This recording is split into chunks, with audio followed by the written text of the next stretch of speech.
Now we should be recording.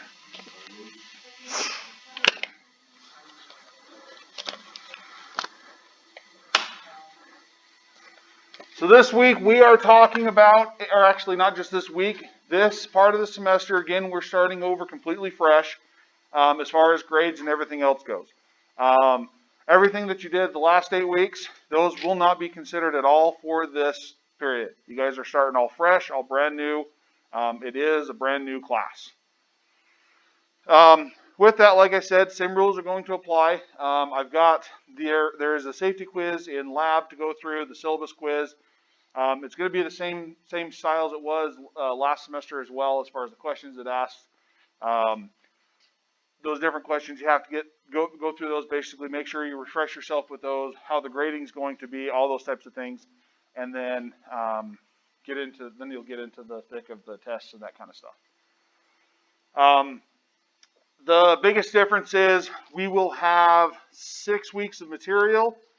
We will have 2 days of review. So when we get to the week of Thanksgiving, we're going to have Monday and Tuesday. That's kind of the review period we're going to take. If anybody has any questions, obviously we'll have those days. Wednesday, I'm going to be gone, so I'm going to give you guys an extra day. We're going to cancel class on that Wednesday of Thanksgiving. So you guys will still have that. I still will be available for questions if you guys have any. Also, the following week after Thanksgiving will be finals. And what I figure we'll do is kind of the same thing, is I will do a Zoom meeting, and I'll get you guys the link with that, so you guys can all join that meeting on Monday. We'll go over any final questions you have, anything like that. I will unlock the final that night, or that day after class. Feel free to take it. And then after that point, since you guys won't be here, things like that, if you need help, please feel free to reach out to me. Call me. We'll set up a Zoom meeting. We can go through this. The nice thing with Zoom is I can pull up this and I can start drawing on it and show you the equations while you're watching it. You can share your screen and show me what you're looking at, things like that. And we can work together and answer any questions you guys have. So I will be available that whole week for you guys as much as you need help, up until when you take the final. So kind of the same format, just a little bit different. Or same things of what we're going to do, just a little bit different of how we're going to do them. So, but that's the plan for the rest of the semester. After that, you guys will be done. After finals week, you'll have, I think it's almost a month and a half off. I think it's the second week of January we come back to school. And so like I said, once we go through it for Thanksgiving break, you guys will not be coming back to campus. So. And as we get closer, again, I'll remind you. So, all right. So this week we are talking about the basics of AC. So the difference between DC versus AC. What does DC stand for? Direct current.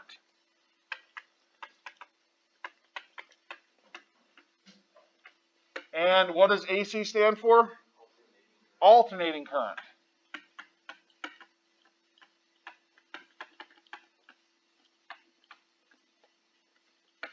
So everything that we've been doing has been dealing with DC voltages.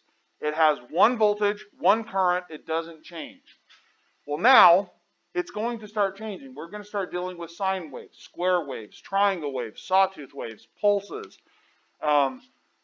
Anything at this point now that does not a constant is considered an AC waveform. So there's a whole big umbrella of every other waveform we could imagine is classified as AC. Because it's changing. So when we were to look at graphs, if we had voltage versus time, the DC is going to look like this. At any given point, the voltage coming in is always going to be whatever it says it is. And that's the real nice thing about how to describe it. Is when we say 5 volt DC, that's it. It's 5 volts. We always have 5 volts. We always will have 5 volts. Anytime we reset it, it's always going to give us the 5 volts. The AC is now going to shift.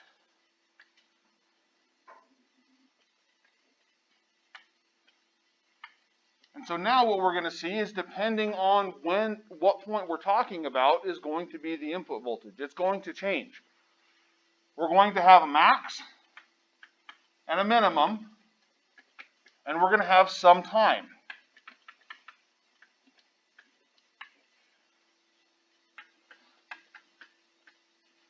So we'll have positive voltage and we'll have negative voltage, and we'll have them both occurring depending on where we're looking at in this configuration.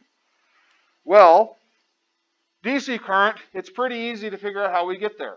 A lot of it is chemical reactions, okay, which is a simple transfer of ions, of electrons, moving across the wire. That's what the electricity is. Same with these guys. But where these guys come from, does anybody know what's the origins of AC? How do we make AC? Magnet spinning around wire. Huh? Yeah, we're still moving the electrons. We're still having the exact same current flows. Okay? We're still having the electrons moving one way or the other. They're just going to be charged. But it's generated quite simply with magnets and wires. That's all there is to it. So what we have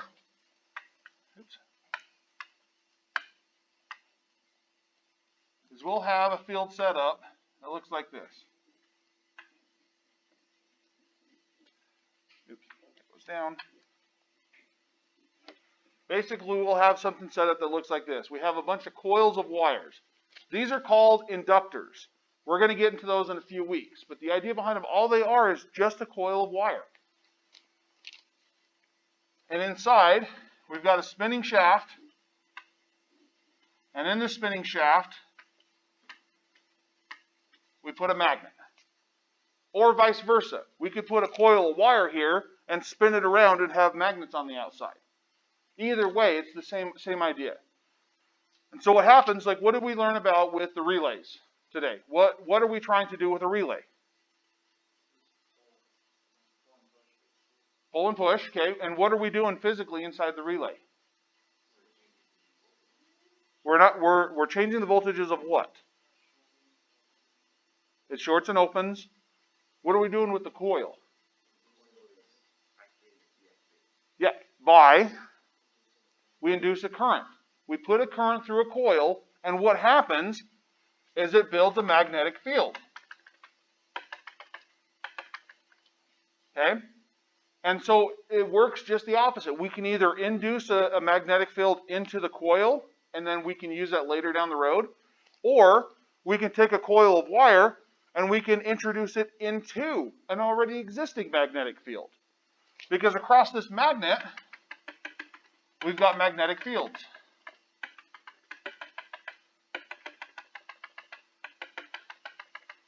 And so what happens is as we run a magnetic field over a coil of wire, that we're going to induce that magnetic field and transfer it into the wire as electricity. AC is by far the easiest thing to generate because, like I said, with DC it requires some sort of a chemical reaction usually. With this, all it takes is just moving something past something else. Okay? So what happens here is, say if we wanted to look off of this wire and we're going to hook it up to a scope. The voltage that we're going to get is going to be induced because of this magnetic field. The inductor, its properties, grabs hold of the magnetic field and turns it into electricity. So what we do is as the north pole gets closer and closer to this coil, we're going to see a positive peak. So right here, this is when the north pole is closest to our coil. And then as we get farther away from it, the effect that this field has on it is going to decrease. And what we see is the voltage starts to roll off. So it's all based on distances away from the coils to the magnets. Then when this thing comes all the way around, we're going to get to the point where the magnet is facing this like this. And so right now, neither of them are closer. So in this case, we have a zero voltage. We're back down to the zero voltage. When the south pole starts swinging to it, we're going to see it change, and our current's going to change direction. And now it's being induced with the magnetic south. So down here,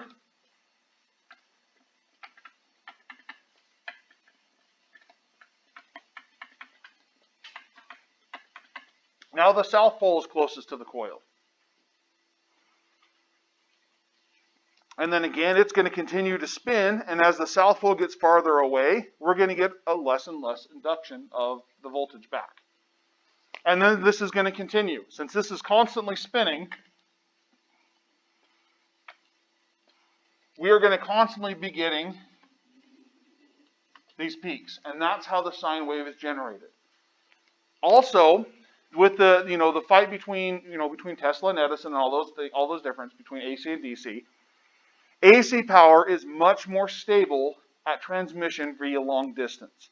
DC is not. It has a very, very short range before the wire itself actually starts resisting it to the point where you're going to lose voltage when you get to the farther away from it. AC, we don't have that problem as much. There's still a little bit of loss, but we still get 95% of the transmission of what we generated at the generators. Whether it be coal-powered, steam-powered, nuclear, hydroelectric, thermal, whatever it is. All we're doing is we're trying to create some way to spin this to induce electricity into the coils. Like I said, whether it be with the water turning it, whether we're using coal to heat up water, which then in turn the water or the steam goes in and pushes the turbine, which spins the magnet. That's all we're trying to do, is we're trying to get something to spin. Same with cars. They've got an engine block that's spinning. They got a crankshaft that's always going around. That's what the alternator does. The alternator is just a bunch of coils of wire with magnets. And internally it generates a charge based off of that, which then gets converted back into DC, which then our car uses. 90% of the electronics that we have are DC based. But because of the AC transmission, we send everything AC and then we convert it back into DC when we need it. Does that make sense?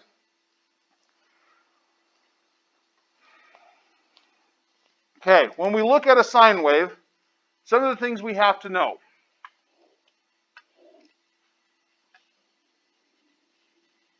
One iteration of a sine wave is when we start and stop at the same place. So in this case, when we're crossing the zero axis to come up, is where we're going to look at it.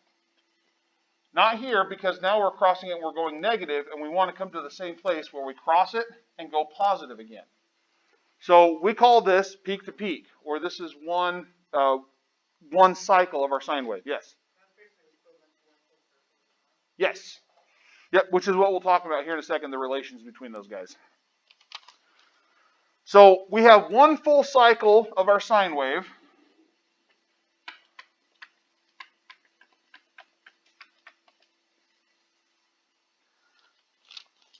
This is called our period.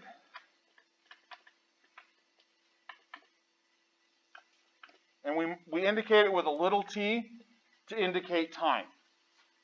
How much time does it take for this sine wave to complete? This correlates down to our frequency. So time and frequency are in an inverse relationship to each other. The more time you have between events, the lower your frequency. The higher the frequency, the more times it happens per second or per instance. So in this case, frequency, this is the number of cycles per second, where period is the physical length of time. How long does it take to complete one cycle?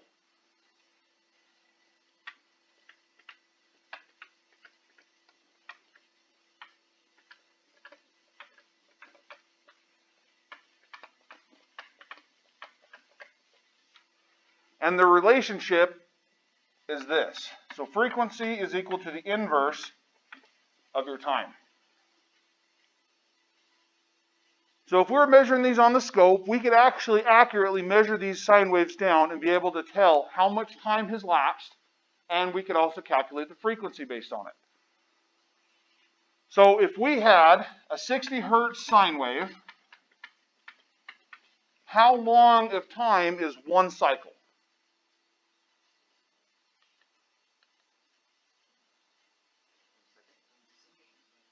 It's 1 second, but what's the distance? Okay, we have 60 cycles per second. How long is one complete cycle? What's the period? 16 milliseconds.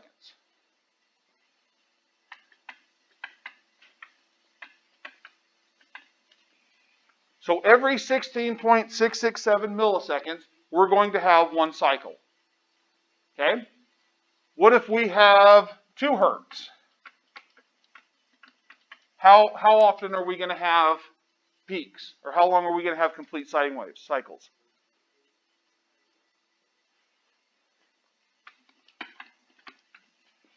Every half a second, we're going to have a peak. What about 3 kilohertz? So we've got 3,000 cycles occurring in 1 second. How much time does one cycle take?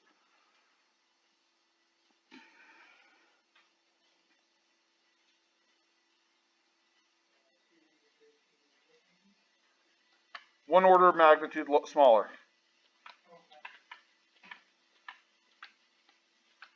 Microseconds.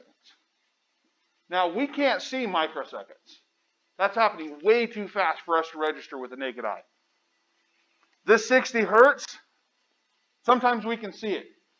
You'll see things like pulsing and glowing. Light bulbs, they'll do that. 2 hertz, you'll definitely be able to see it. You'll see it blink twice.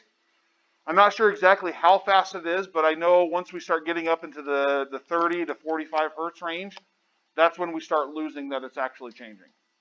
And to us, it looks like it's on all the time. Mm-hmm. Yeah, that's 2 hertz. Okay?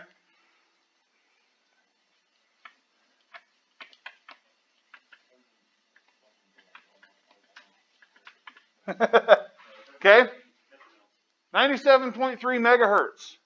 That's the frequency Class C97 broadcasts on. How many cycles per second do we have, or is there? How fast is their stuff transmitting for one cycle of information?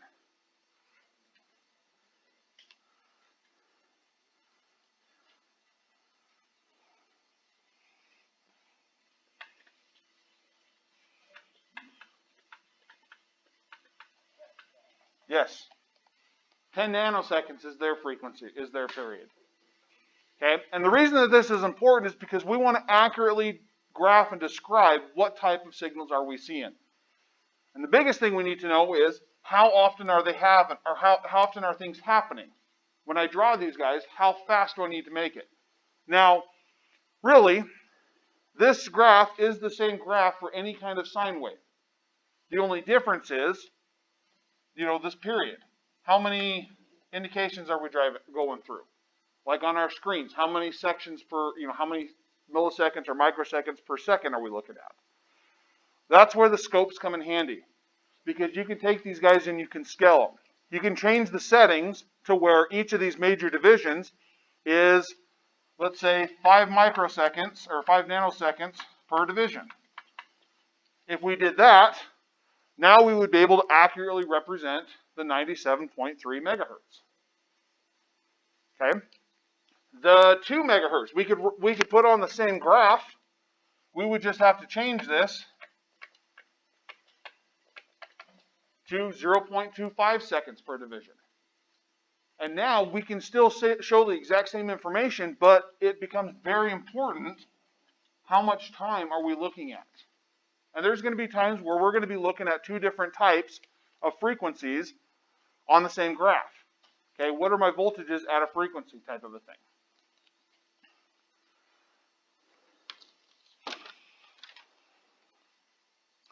So we have the time. What other aspect do we need to be able to describe this sine wave, to be able to represent it or to tell somebody about it? The range, well that's this. That's our period. The voltage range, is that what you're... Okay, so I could tell somebody I have this signal, but then I could say I have a 1 volt signal. Well, 1 volt what? You measuring 1 volt at the start of your sine wave? Are you measuring it in the middle? Are you just randomly picking a point somewhere? We have to be able to accurately convey where on the sine wave are we talking about? So the other things that we have to keep in mind is we need to have a uniform system of identifying the magnitudes of our sine waves. And the common ways that we have it, we will list things as volt peak. So if I say I have a 2 volt peak signal, that means my sine wave goes up 2 volts and down 2 volts. And a lot of the time, the signals we're going to have are very symmetrical when it comes to how much is above zero and how much is below zero.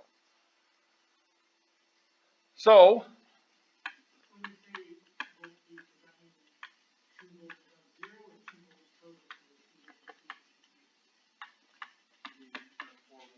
that's just the maximum point that we have.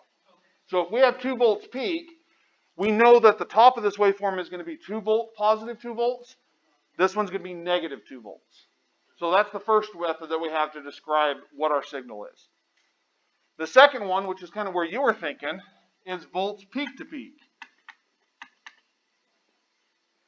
And that's just simply twice our volts peak. So the same signal, I could describe it as a 2 volt peak signal or as a 4 volt peak to peak signal. And a lot of times that's how signal will be described, as peak to peak. Because we don't really care where it's at on our graph, if it's positive or negative. We just know we need to have so much distance between those 2 points. The other one that we need to do is VRMS. This is the root mean squared. And essentially what this value is, this is the DC equivalent.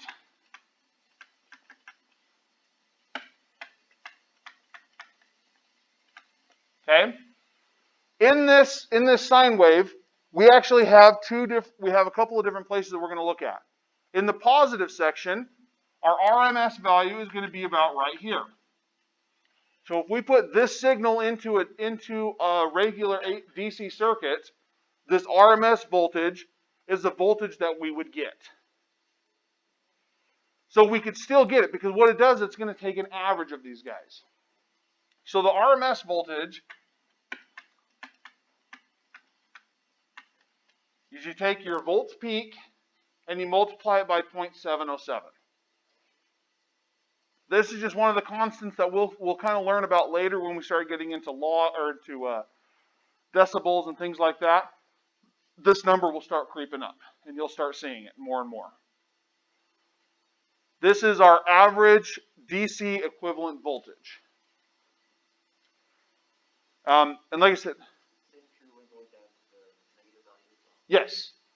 So you would still have that same voltage value down here. So on the positive cycles, you're going to have this voltage. On the negative cycle, you're going to have a negative voltage. Don't even have to switch the leads, because this signal is going to be alternating for us.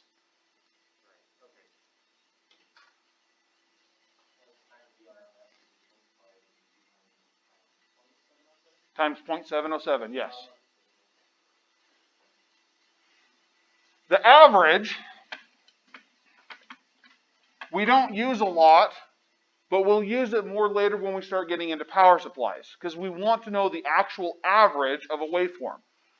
Getting into calculus, which we're not going to get into the theory behind it right now, but in calculus, when you're finding the area underneath of a curve and you want to find the average of it, you're going to take your voltage peak, and you're going to multiply it by a 0.637. Like I said, this is going to get more when we get into the power supplies, when we're looking at averages. Now, in this waveform, what is the average voltage? 0. Because we go up for a voltage, and we go down for a voltage, and they're in equal but opposite times. So the true average of this guy comes out to be 0. But there's going to be times when we have a waveform that looks like this. Well, now we don't have this bottom half canceling it out, so what do we need to do? We're going to take the average.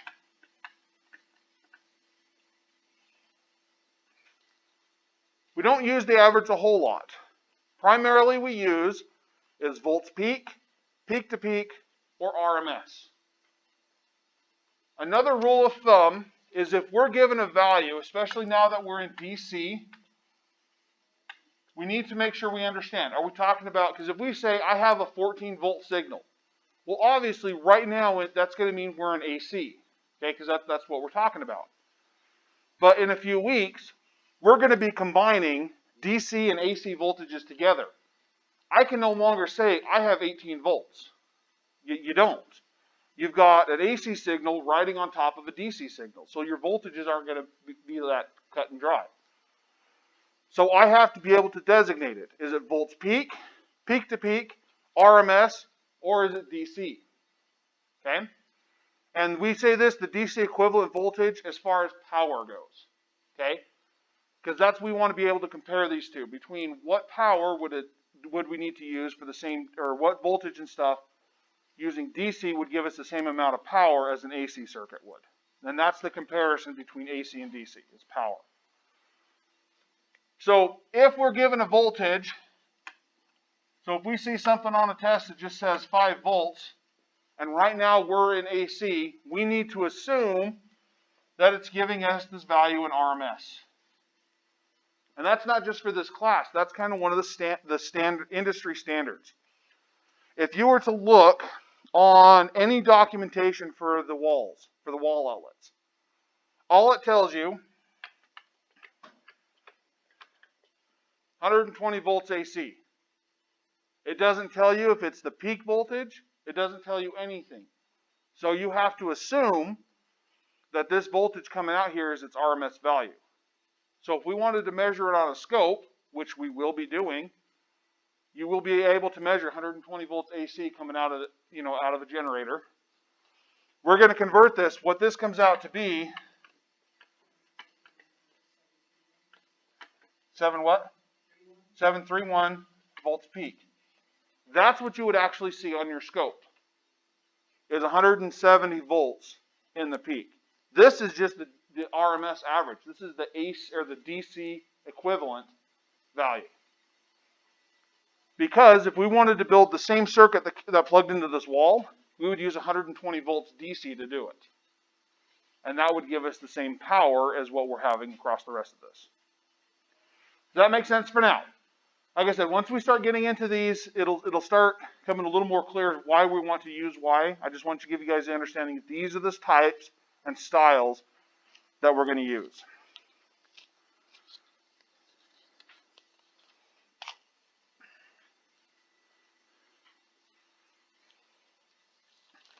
Okay, so if on your scope that you had, this was your graph, I'm going to try and draw it straight as I can.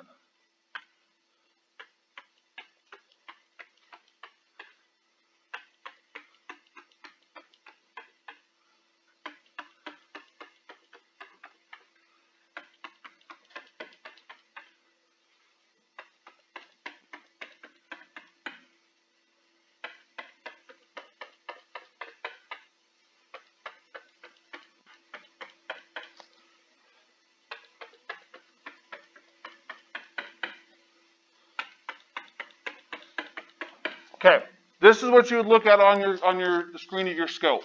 Okay, you're going to have a sine wave that's going to come through, and it's broken up into major grid lines.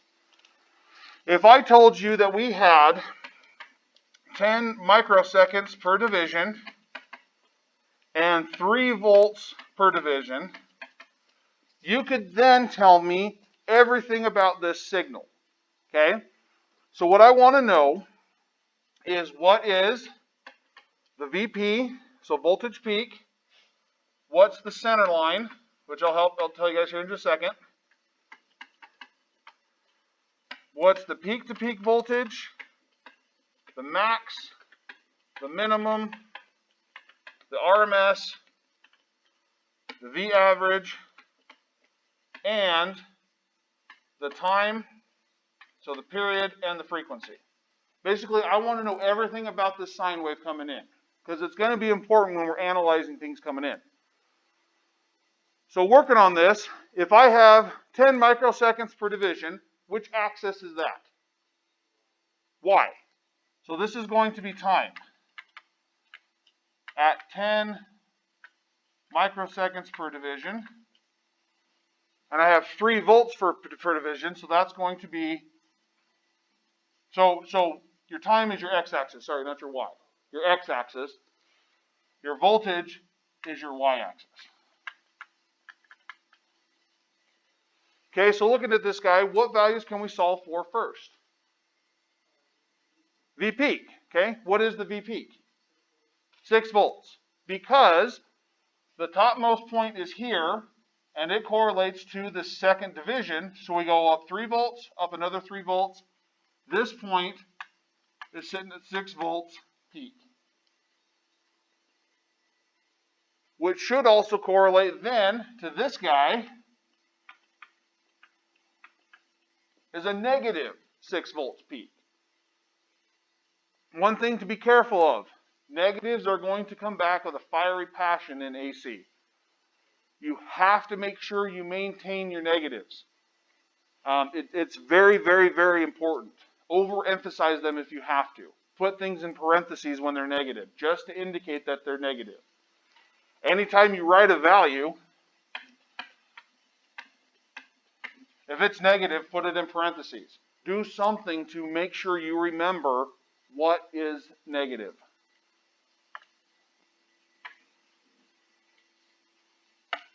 All right, so that takes care of the VP. So the voltage peak is 6 volts peak.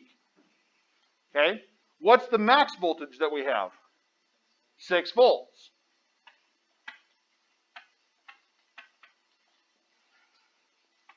What's the minimum voltage we have? Negative 6. Okay? The center line is where is our zero of this waveform. Because it can shift up or down, but where is the zero of, where's the midpoint of this waveform? 20 microseconds. What voltage? 0 volts. So this is our center line. That's where we have to make all of our reference measurements based off of our center line. Because there'll be times that you can actually shift these guys up and down a little bit. So that way you can have multiple signals on one screen. You can actually move them. So you can shift your center line up to here and then put another one down here. But the screen of your scope isn't going to change. You can just shift its position.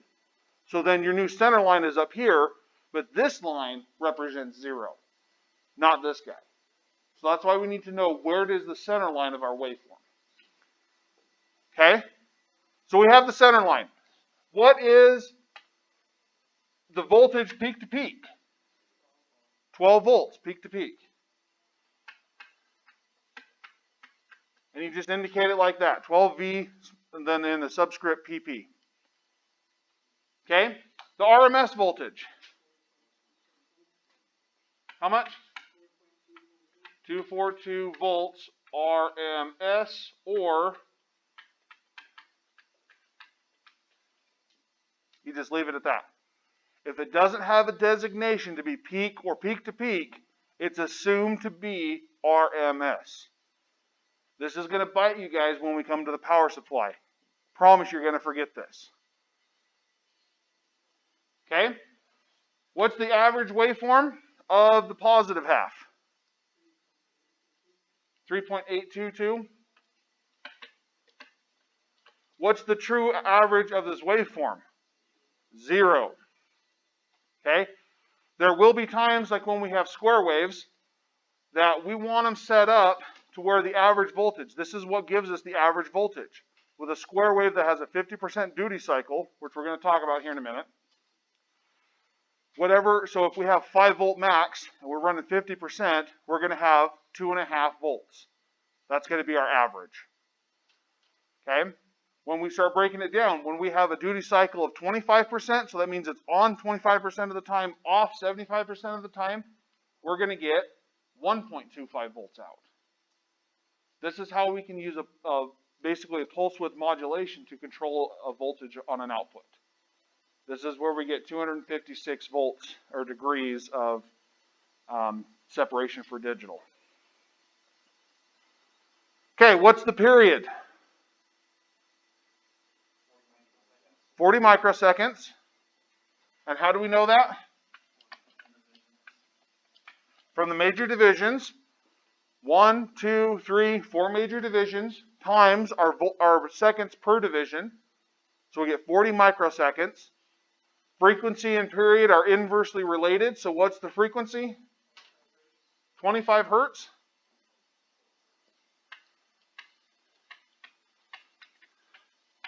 Because remember, this is to the negative sixth.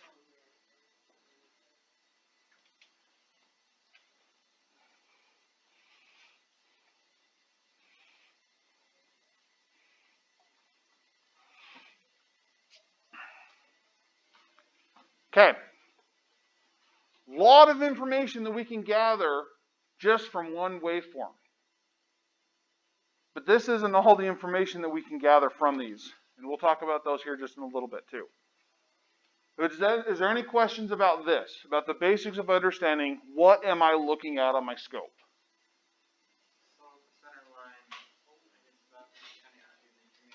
So your center line is where is your signal being mirrored at? What's the 0 point of your signal, basically? Won't always be resting at 0. There's going to be times where you want two waveforms, but you want to be able to see them individually, not together, so you can spread them out on your scope, and you're going to move the center line up and move the center line down. So the center line is your 0 reference point. It's your 0 voltage line, basically. And the nice thing with the scopes is we can shift them up and down however we want.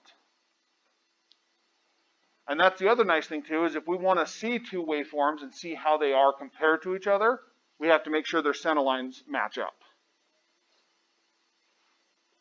Does that help with that? Okay? Any other questions about the identification of the waveform?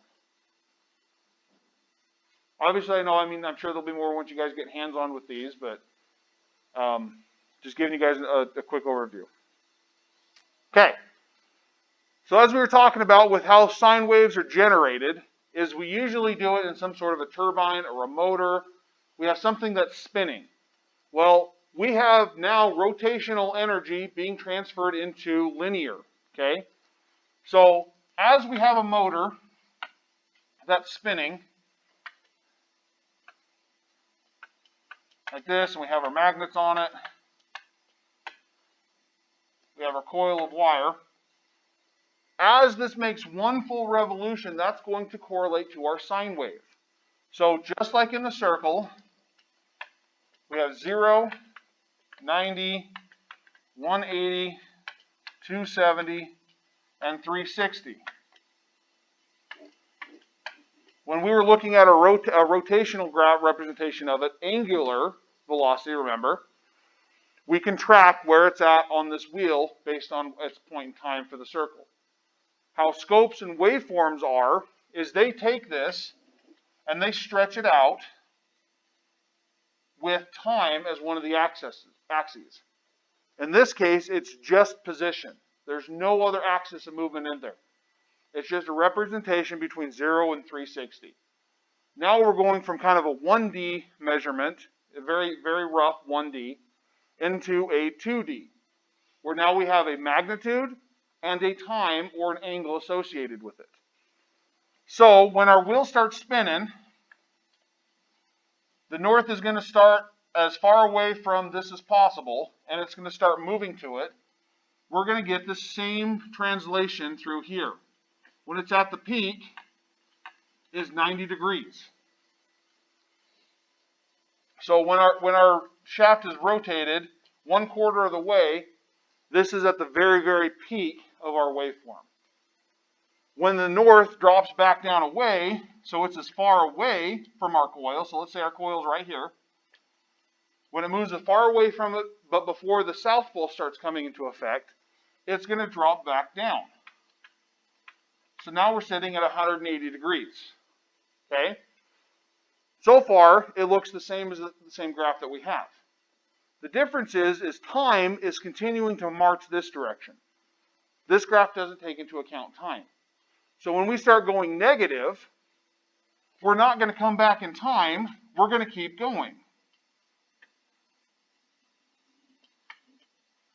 And so when the south pole, or the negative most part comes around, we're at 270 degrees.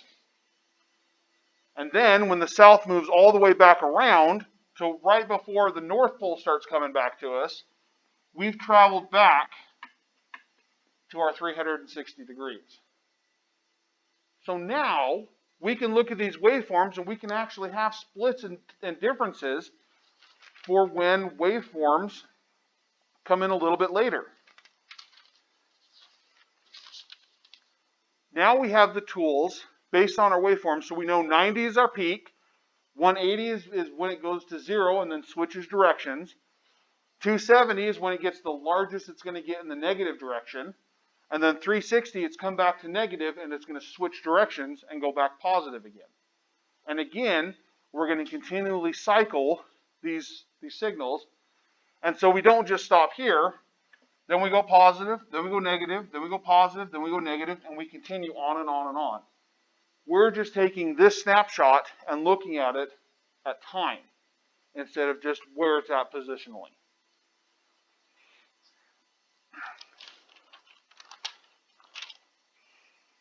All sine waves will look the same. They're all going to have the same pattern to it. We're going to introduce shifts into it that's going to move it one way or the other.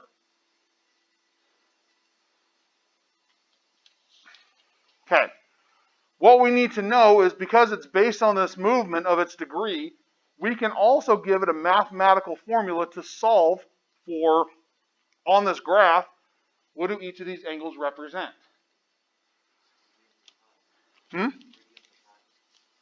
We could do that if we wanted. Okay? Same with this. If we have 90 degrees, what pi is that? Half pi. Because 360 is 2 pi, 180 is pi, this is half pi, this is 3 pi over 4. So the same thing here, this would be pi over 2, this would be pi, this would be 3 pi over 4. It's 3 pi over 2. Sorry. The 3 pi over 4 is the 45s.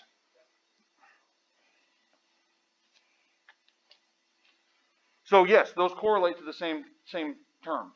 But the majority of the time, we are going to be dealing with degrees. They're easier to deal with. Most everybody's familiar with degrees instead of radians. But you could do it either way. So the formula that we have, based on this information, is the voltage peak is going to be equal to the amplitude times the sine of theta. And the amplitude is the highest, basically our peak voltage that we're going to get to. Okay? So if we have a 10 volt signal, and we want to accurately plot this graph to show where it's at, and we want to go, let's say every 45 degrees to kind of plot it. Okay?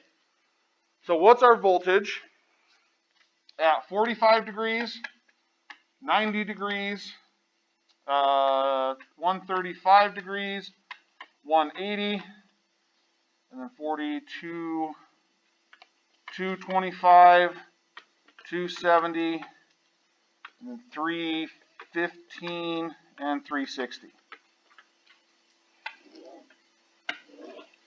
So we want to plot this waveform at what voltages it's going to have at each of these points. So what's 45 degrees of our circle? An eighth of it.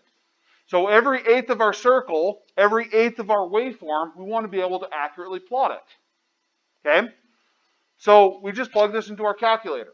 So here we go 10 times the sine of whatever angle we're looking at And this is going to give us where we plot our voltage point. Okay? So at 45 degrees, what voltage do we have?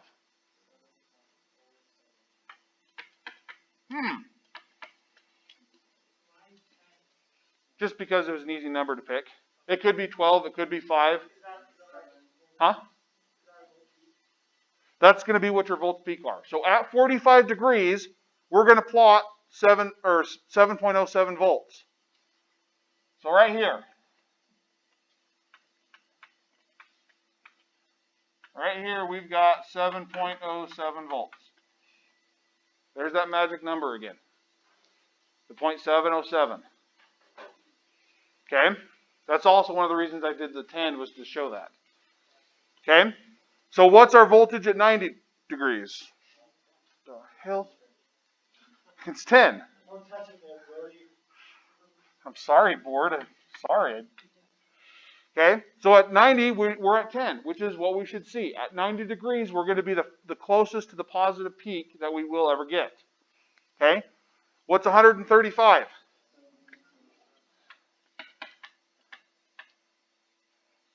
Okay? 180. 0. Plug it in. Okay? What about 225?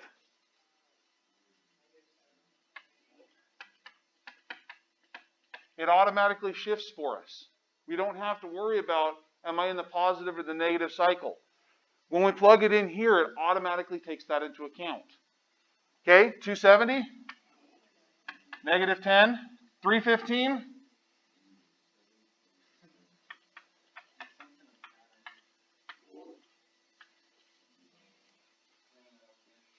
It is. It should be a pattern. Okay? But there's going to be times where we're not going to have exactly 45 degrees, not exactly 180. There's going to be a lot of times where the numbers we have, they're not going to match, at least what looks normal, until you start comparing them between resistors versus capacitors or resistors versus inductors and vice versa. Then you'll see things come out to be 90 degrees no matter how they're shifted. It's actually kind of cool how that happens. But the idea here is now we can accurately plot either our sine wave based on our angle and our maximum amplitude, and it'll tell us there. We can base it off of the circle as far as how many points we are, and we can convert back and forth between degrees and time, because now we've given ourselves a conversion.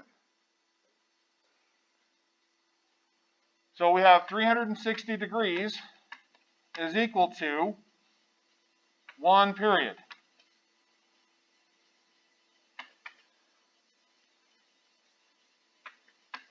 Which is equal to our frequency. So we can go back and forth between these three values all day long.